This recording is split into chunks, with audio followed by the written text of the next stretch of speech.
चलिए दर्शकों, एक छोटे से ब्रेक के बाद फिर से आप सभी का स्वागत है। आप देख रहे हैं अपना बेहद खास कार्यक्रम किस्मत कनेक्शन।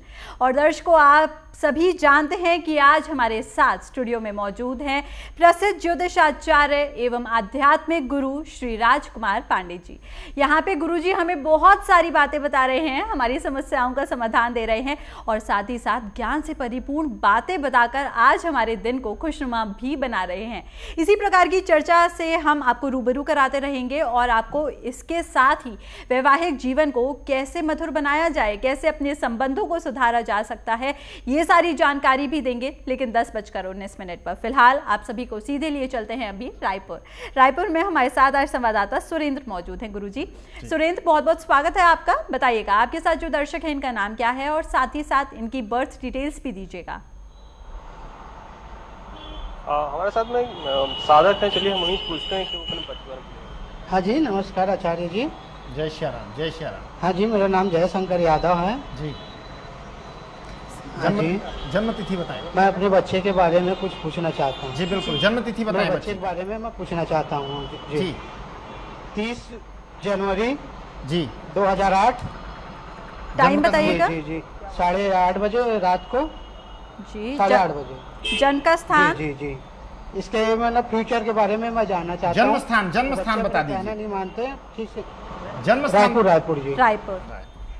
बच्चा बात नहीं मानता है, उसके बारे में जानना चाहते हैं, बताइएगा। जी अक्सर माता पिता की शिकायत होती है कि बच्चे सुनते नहीं है, बात नहीं मानते हैं। बिल्कुल बिल्कुल। बुधवार के दिन बच्चे का जन्म हुआ है। आपने जो विवरण बताया इसके अनुसार सिंह लग्न तुला राशि की जन्म पत्रिका है। लग्न के स्वामी है सूर्य, राशि के स्वामी है शुक्र। इनका जन्म हुआ है विशाखा नक्षत्र के पहले चरण में।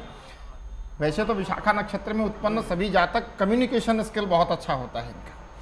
गुरु की महादशा चल रही है, जीवन में केतु का अंतर चल रहा है। एक बात आज अपने दर्शकों को बताना चाहूंगा, आपके प्रश्न का उत्तर दूंगा, आप लाइन पे बने रहिएगा हमारे साथ। लेकिन जैसा कि किस्मत कनेक्शन कार्यक्रम है ये, और मेरा जो अपना व्यक्तिगत प्रयत्न है कि मैं इस देव विद्या के निकट आपको लेकर के आता हूं। ज्योतिष में कर्म का अपना महत्व है, हालांकि आज उस टॉपिक पर भी हम चर्चा करेंगे, लेकिन इस जन्म पत्रिका पर ऐसा एक संदर्भ आ गया इसलिए आपको बताना चाहूंगा।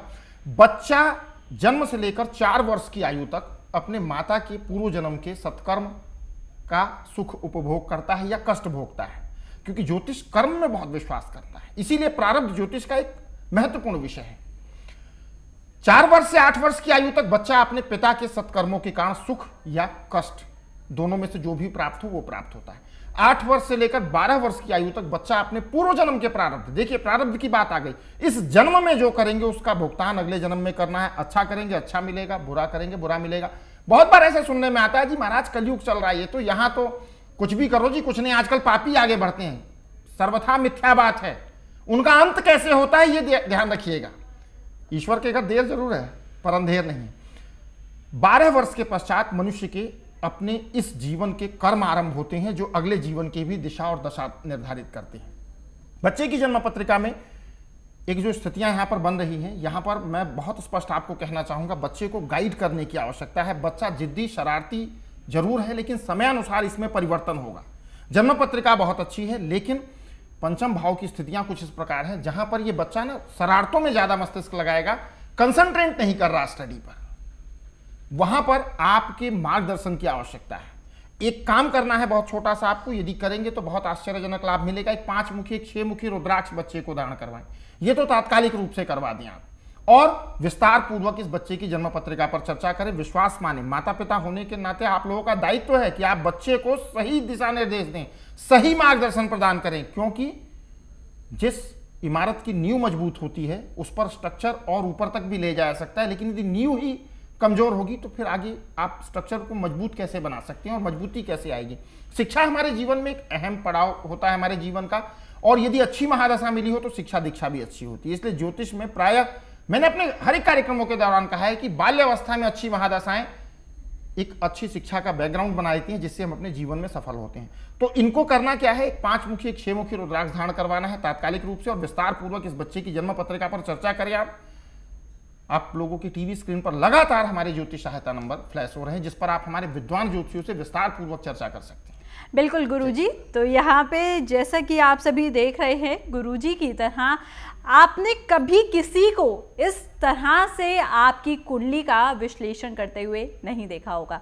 गुरुजी वाकई काबिले तारीफ है आपकी प्रेडिक्शंस, जिस तरीके से आप पूरी तरह से सारी जानकारी दे देते हैं कि भाई हमारा कौन सा ग्रह कहाँ पर बैठा है, किस प्रकार से जीवन में परेशानियों का आगमन हो रहा है, क्या कुछ खास उपाय करने चाहिए, ये भी आपको बताए जा रहे हैं। तो बताइए और क्या चाहिए आपको। और उपाय बेहद सरल हैं, आपको कहीं जाने की ज़रूरत नहीं पड़ेगी, ज़्यादा पैसे खर्च करने की ज़रूरत नहीं पड़ेगी। घर बैठे बिठाए आप इन घरेलू उपचारों को कर सकते हैं और लाभ की प्राप्ति कर सकते हैं। हमारी शुभकामनाएं आप सभी के साथ हैं।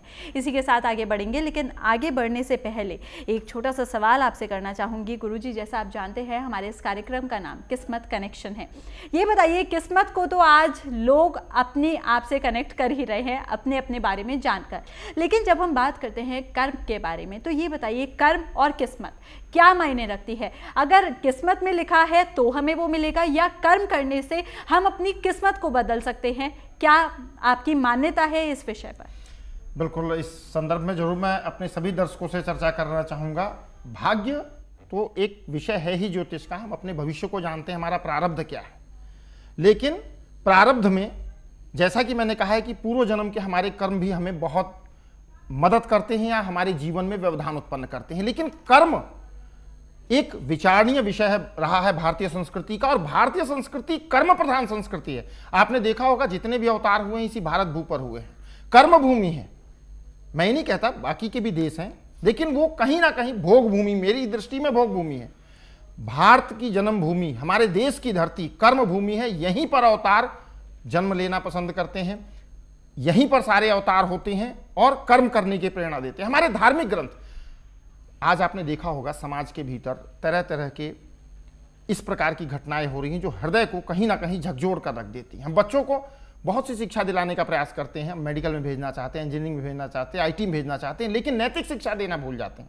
हम अपने उन धार्मिक ग्रंथों से, अपनी गौरवशाली संस्कृति से उनका परिचय नहीं करवाते, जहाँ कर्म की प्रधानता है और साथ में नैतिक शिक्षा भी है। कर्म की प्रधानता चाहे आप श्रीमद् भगवद गीता उठा लीजिए, वहाँ पर कर्म की प्रधानता है। रामचरितमानस उठा लीजिए, वहां पर कर्म की प्रधानता है। श्रीमद् भगवद गीता में भगवान श्री कृष्ण ने कहा है कर्मण्येवाधिकारस्ते मा फलेषु कदाचन, कर्म करने पर आपका अधिकार है और कर्म करेंगे तो नारायण फल ना दे। ऐसा तो संभव ही नहीं है। जिसने जीवन भर पाप किया हो उसने भी मृत्यु के समय यदि अपने पुत्र का ही नाम लिया भयाक्रांत होकर के, तब भी नारायण दौड़े आए, उसको अपना लोक प्रदान किया। बहुत दयालु है ईश्वर, विश्वास करना होगा। कर्म पर चर्चा कर रहे थे। गोस्वामी तुलसीदास जी ने श्री रामचरितमानस में बहुत स्पष्ट लिखा है, कर्म प्रधान विश्व करी राखा, जो जस करहि सो तस फल चाखा। कर्म प्रधान है, ज्योतिष भी कहता है कर्म प्रधान है। कर्म करेंगे तभी तो फल जनरेट होगा। जबकि पाश्चात्य संस्कृति में आप लोगों ने देखा होगा मेरा अधिकार मेरा अधिकार, भारतीय संस्कृति कहती है कर्म पर ध्यान। और ये एक प्रिंसिपल भी है कि यदि हम सभी अपने अपने कर्म को करें तो हम सभी एक दूसरे के अधिकारों को सुरक्षित करते हैं। तो कर्म का हमारे जीवन में बहुत बड़ा प्रभाव है। एक स्थान पर नहीं, कई स्थान पर रामचरितमानस में कर्म की प्रेरणा मिली है। आपने देखा होगा भगवान श्री रामचंद्र जी ने बाली का वध किया। बाली को आशीर्वाद मिला हुआ था कि जी सामने से जो भी लड़ने आएगा उसका आधा बल उसके भीतर आ जाएगा। लेकिन वहां पर भी देखिए कितनी सुंदर चौपाई के भीतर गोस्वामी तुलसीदास जी ने कर्म की प्रधानता को बताया है। गोस्वामी तुलसीदास जी ने लिखा है, सुन सुग्रीव मारी हों बाली ही एक ही बाण, ब्रह्म रुद्र शरणागते गए नो बरी प्राण। भगवान श्री रामचंद्र जी कहते हैं सुग्रीव को कि एक बाण मारूंगा, बाली ब्रह्मा और रुद्र की शरण में यानी शिव की शरण में जाने पर भी उसके प्राण नहीं बचेंगे। लेकिन वहां पर प्रभु चाहते तो सीधा भी वध कर सकते थे। सर्वसमर्थमान है, 14 भुवनों में शासन है मेरे राघवेंद्र सरकार का, लेकिन उन्होंने वहां पर सुग्रीव को युद्ध के लिए आगे किया। संकेत क्या मिलता है? कर्म करेंगे तो ईश्वर आपके साथ आएंगे, कर्म नहीं करेंगे तो फिर जीवन में क्या प्राप्त होगा। इसीलिए हम इस कार्यक्रम के माध्यम से भी, अपने सभी कार्यक्रमों के माध्यम से मैं दर्शकों को कहता हूं कि आप कर्म करें, लेकिन कर्म किस दिशा में करें। कर्म अधम भी होते हैं और सत्कर्म भी होते हैं।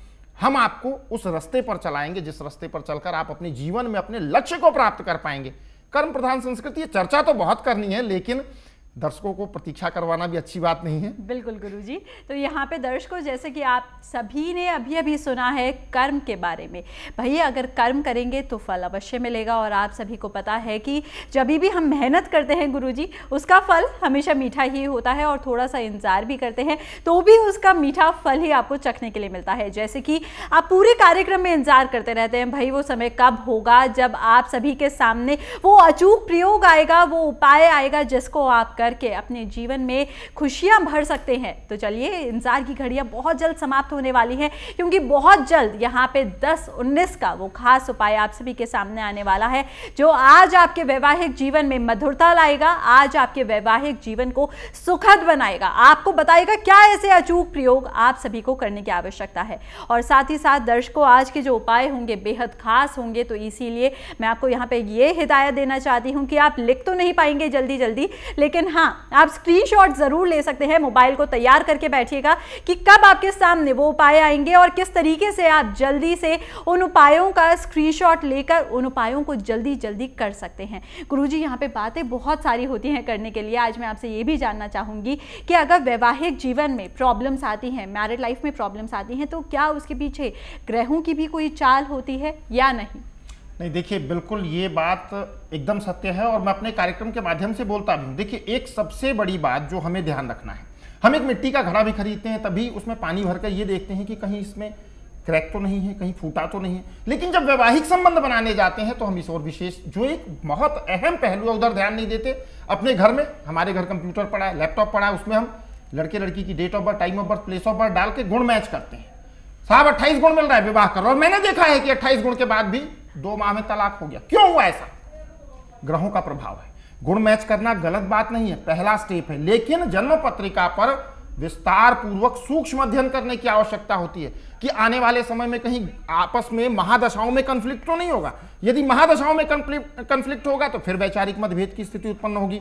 यदि 7वें भाव पर ग्रहों का नकारात्मक प्रभाव पड़ रहा होगा तब भी वैचारिक मतभेद उत्पन्न होंगे, संबंध विच्छेद तक की स्थितियां बन सकती हैं। तो एक ग्रहों का प्रभाव तो पूरे मानव जीवन पर है। ग्रहाधीन जगत सर्वम ग्रहाधीन नरावशा। महर्षि पराशर ने कहा है कि हमारे 9 के 9 जो अवतार हुए अभी तक, एक कल की अवतार होना शेष है, 9 के 9 जो अवतार हुए हैं ये ग्रहों के रूप में स्थित हैं। भगवान श्री रामचंद्र जी सूर्य के रूप में, भगवान श्री कृष्ण जी चंद्रमा के रूप में, नरसिंह जी मंगल के रूप में। इस प्रकार से हमारे 9 के 9 ग्रह अवतारों के रूप में स्थित हैं। और महर्षि पराशर ने इस बात को बहुत स्पष्ट कहा है कि जो मनुष्य इन 9 के 9 ग्रहों को देवता समझकर उनकी आराधना करेगा, उनकी पूजा करेगा, अपने जीवन में उनके प्रभाव को आत्मसात करेगा। विस्तार पूर्वक जुड़िए हमारे साथ और देखिए कि जन्म पत्रिका कैसे आपके जीवन की दिशा और दशा बदल सकती है। वैवाहिक जीवन ही नहीं, जीवन के हर क्षेत्र पर ग्रहों का प्रभाव है। बिल्कुल गुरुजी, आप सुन सकते हैं मेरी धड़कनें बढ़ रही हैं। और यहाँ पे दर्शकों, आप सभी को पता है, आप सभी को खास इंतजार था 10:19 का। तो लीजिए, समय आपके सामने है। तो यहाँ पे दर्शकों, आप सभी को पता है कि आपके सामने वो खास उपाय आने वाला है। तो उसकी सबसे पहले एक झलक देख लेते हैं कि 10:19 पर अभी आपके सामने क्या कुछ खास आने वाला है। तो दर्शकों, आप सभी को पता है कि आपके सामने सबसे पहले काउंटडाउन आता है। और गुरुजी, आप देख सकते हैं कि लोगों के अंदर एक क्रेज उत्पन्न हो जाता है। और वो उपाय अब क्या होंगे, देखते हैं। वैवाहिक जीवन में मधुरता से संबंधित उपाय में आज आपको बता रहा हूं मैं। करना क्या है आपको, बहुत छोटा सा उपाय है। एक छोटे से लाल रंग के कपड़े की थैली में पीली सरसों के साथ 2 अभिमंत्रित गोमती चक्र रख दें।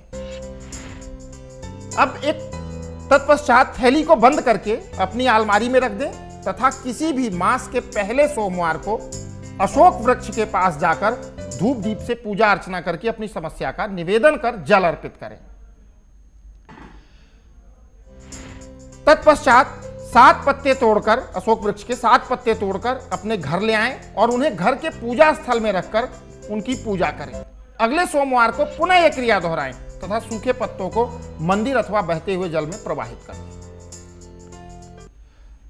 अपने शयन कक्ष में पति के तकिए के नीचे लाल सिंदूर रखें तथा अपने तकिए के नीचे कपूर रखें। सुबह उठकर पति के तकिए का आधा सिंदूर घर में कहीं पर भी गिरा दें और आधे से अपनी मांग भर लें। अब अपने तकिए के नीचे रखे कपूर को जला दें और तांबे के लोटे में थोड़ा सा सिंदूर एवं थोड़ा सा गुड़ मिश्रित जल मिलाकर सूर्य देव को अर्पित करें।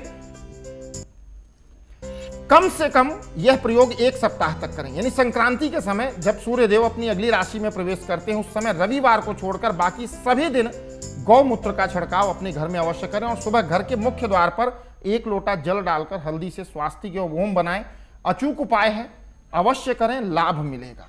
उपाय बिल्कुल।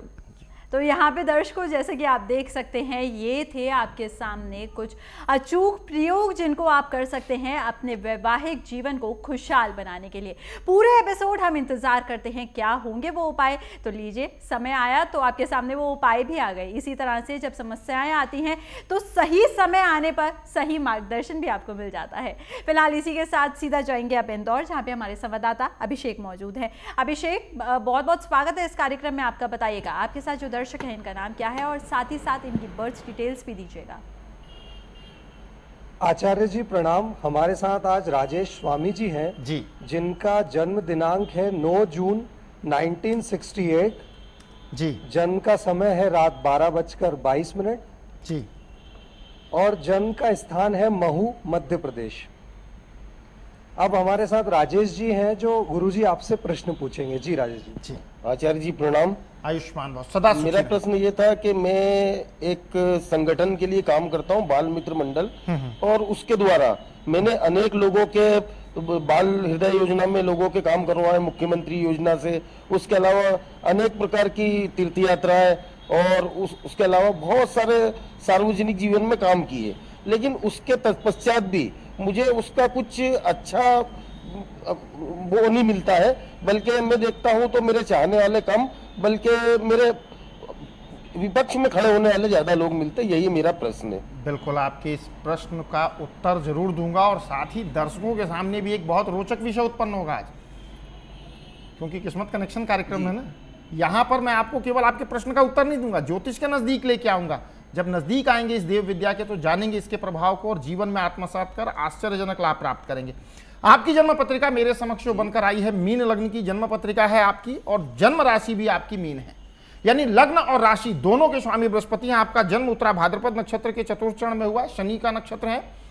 वर्तमान समय में सूर्य की महादशा के प्रभाव में चल रहे हैं। मित्र, एक बात बहुत स्पष्ट बता देना चाहूंगा, आप सामाजिक जीवन से जुड़े हैं, मेरी ओर से तो आपके लिए बधाई है, क्योंकि मनुष्य एक सामाजिक प्राणी है और हमें सामाजिक रहना चाहिए।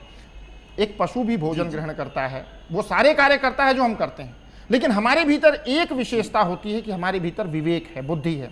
हम अपने विवेक और बुद्धि को यदि सकारात्मक दिशा में प्रयोग करेंगे तो अपने जीवन में अपने लक्ष्य को तो प्राप्त करेंगे, समाज में दूसरों के लिए भी प्रेरणा स्रोत का काम करेंगे हम, और समाज में व्याप्त बुराइयों को, अंधविश्वास को, जिस प्रकार की घटनाएं आजकल हो रही हैं उसको दूर करने में भी हम बहुत बड़ा अपना योगदान दे सकते हैं। आपकी जन्म पत्रिका में प्रश्न उठता है और दर्शकों आपसे भी कहना चाहूंगा, क्यों ऐसा होता है कि आप तो अपने स्तर से बहुत अच्छा प्रयत्न कर रहे हैं, आप समाज को एक दिशा देना चाहते हैं, आप समाज में एक जन जागृति का कार्य करना चाहते हैं, चाहे आप राजनीतिक क्षेत्र में हैं, लेकिन आपको किए गए अपने कार्य का उचित पारिश्रमिक नहीं मिलता। पारिश्रमिक इन द सेंस कि आप जिस सम्मान की अपेक्षा रखते हैं वो नहीं मिलता है। अब सम्मान जी जी आपको क्यों नहीं मिलता, इसके पीछे आज मैं आपका तो प्रश्न का उत्तर दे ही रहा हूं, लेकिन हमारे बहुत से दर्शक इस बात को जान पाएंगे। यदि जन्म पत्रिका में चतुर्थ भाव की स्थितियां अच्छी ना हो तो सामाजिक जीवन में हमें यश मिलने के बजाय अपयश मिलने लगता है। लेकिन एक कहावत कही जाती है ना, परमारथ के कारण साधु धरा शरीर। हमें यश नहीं मिला लेकिन हमें अपनी प्रवृत्ति नहीं छोड़नी चाहिए। एक बहुत छोटी सी कथा आती है कि एक बिच्छू पानी के अंदर जा रहा था, तो एक महात्मा जी नदी के किनारे नहाने पहुंचे। उन्होंने देखा कि अरे बिच्छू तो पानी में जाके मर जाएगा। उन्होंने बिच्छू को हाथ पर उठाया और ला करके सूखे में रख दिया। उसने हाथ पर डंक मारा और पुनः फिर पानी की ओर जाने लगा। फिर महात्मा जी ने उठाया, हाथ पर रखा और ला करके सूखे में रख दिया। उसने फिर डंक मारा। एक व्यक्ति इस घटना को देख रहा था, उसने कहा, अरे महात्मा जी आपका दिमाग तो नहीं खराब हो गया, बार बार आपको डंक मार रहा है, बार बार जल की ओर जा रहा है, बार बार बचा के लाते हो। महात्मा जी ने कहा, ये अपना कर्म कर रहा है और मैं अपना कर्म कर रहा हूं। संत हृदय होने के नाते, संत होने के नाते मेरे हृदय में दया, करुणा, प्रेम की भावना है। मैं अपने दायित्व से विमुख कैसे हो सकता हूं। आपको भी बहुत स्पष्ट बताना चाहूंगा मित्र, आप इस कार्यक्रम के माध्यम से हमारे साथ सीधे जुड़े हैं, लेकिन आपकी जन्म पत्रिका पर विस्तार पूर्वक चर्चा करने की आवश्यकता है, क्योंकि जन्म पत्रिका में चतुर्थ भाव की स्थितियां इस प्रकार से हैं। आपने देखा भी होगा, आपने स्वयं बताया है कि किए गए जो आपके कार्य हैं उसमें कहां तो आपकी इच्छा होती है कि भाई कुछ ना मिले तो मुझे कम से कम मान सम्मान तो मिले, वो भी नहीं मिलता, अपयश मिलने लगता है। क्यों होता है ऐसा? इसके लिए जन्म पत्रिका पर चतुर्थ भाव उत्तरदायी होता है। यदि चतुर्थ भाव की स्थितियां अच्छी ना हो तो हम अपने जीवन में, राजनीति में भी सफल नहीं हो सकते, सामाजिक जीवन में सफल नहीं हो सकते। आप विस्तार पूर्वक चर्चा करें इस जन्म पत्रिका पर। आप हमारे ज्योतिष सहायता नंबर पर हमारे विद्वान ज्योतिषियों से संपर्क कर सकते हैं, सीधे मुझसे भी मिल सकते हैं। विश्वास माने मेरे साथ बिताया गया समय व्यर्थ नहीं जाएगा। जय श्री राम। बिल्कुल गुरुजी, तो यहाँ पे आपने सारी जानकारी प्राप्त कर ली है। उम्मीद करते हैं पूरी तरह से अब आप सेटिस्फाई हो गए होंगे अपनी प्रॉब्लम्स के सॉल्यूशंस को लेकर। फिलहाल इसी के साथ गुरुजी हमारे पास समय का थोड़ा सा अभाव है, तो अब हम सीधे जाएंगे नोएडा, जहाँ पर हमारे संवाददाता पारस मौजूद हैं। पारस, स्वागत है इस कार्यक्रम में आपका। बताइएगा आपके साथ जो दर्शक हैं इनकी डेट ऑफ बर्थ क्या है और ये क्या जानना चाहेंगे गुरुजी से। जी पिया जी, शुक्रिया। इस समय हमारे साथ मौजूद हैं सचिन जी। इनकी डेट ऑफ बर्थ है 18 जून 1986। इनका जन्म स्थान है फर्रुखाबाद, यूपी। सुबह 10:15 का इनका जन्म है सुबह के। आइए पूछते हैं इनसे क्या जानना चाहते हैं ये अपने बारे में।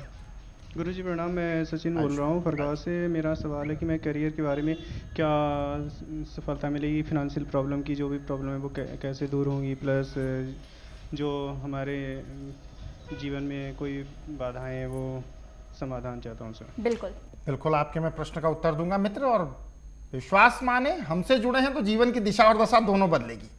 सर्वप्रथम आपकी जन्म पत्रिका पर थोड़ा सा संक्षिप्त विवरण दे दूं। सिंह लग्न की जन्म पत्रिका, तुला राशि है, लग्न के स्वामी सूर्य, राशि के स्वामी शुक्र हैं। आपका जन्म स्वाति नक्षत्र के प्रथम चरण में हुआ है, राहु का नक्षत्र है, गुरु की महादशा के प्रभाव में है। मित्र एक बात बहुत स्पष्ट बता दूं, आपके जीवन में थोड़ा सा, एक तो आपको अपना मनोबल मजबूत करने की आवश्यकता है। मनोबल क्यों मजबूत करना है? चंद्रमा की स्थितियां बहुत अच्छी नहीं है जन्म पत्रिका पर। दुग्ध मिश्रित जल शिवलिंग पर अर्पित किया करें आप, और एक 5 मुखी रुद्राक्ष धारण करें। करियर के लिए समय विपरीत नहीं चल रहा आपका, एक बहुत अच्छा समय आ रहा है अक्टूबर 2015 में। थोड़ी सी प्रतीक्षा करनी है उसके लिए।